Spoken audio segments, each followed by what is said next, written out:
Miser sur la cyber-résilience, c'est mettre en place les fondations solides pour assurer la continuité des activités principales de votre organisation.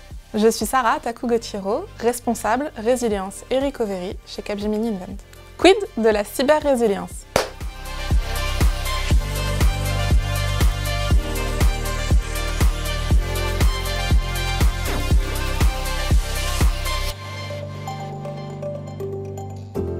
La cyber-résilience, ça fait référence à la conduite à tenir pour maintenir les activités principales d'une organisation sur le plan informatique. Ça passe par 4 grandes étapes. La première, c'est anticiper, connaître son système d'information et faire le lien avec les briques technologiques qui la composent. La seconde, c'est réagir, amener de la fluidité dans la gestion d'une crise. Ça passe par l'entraînement et l'implication des différents partenaires de l'organisation. La troisième, c'est reconstruire, faire preuve d'agilité, maîtriser ses sauvegardes et savoir dans quel sens on sera à même de redémarrer le moment venu.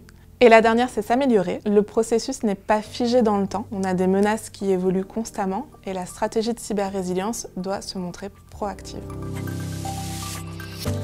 La cyber-résilience, c'est avant tout complémentaire à la cybersécurité. La cybersécurité, c'est ce que l'on met en œuvre pour faire en sorte que les cyberattaques échouent. On a l'obligation de s'intéresser à la stratégie de cybersécurité quand on mène une stratégie de cyber-résilience pour avoir des actions concrètes qui s'appuient sur la situation réelle de l'organisation.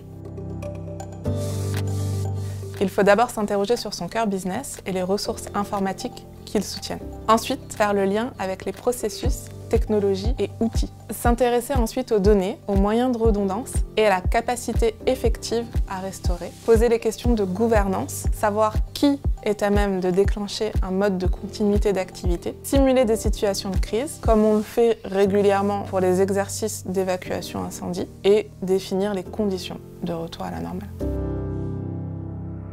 Les nouvelles méthodes, telles que le Zero Trust, doivent être prises en compte et elles doivent s'appuyer sur une gestion robuste des identités en partenariat avec son provider de cloud.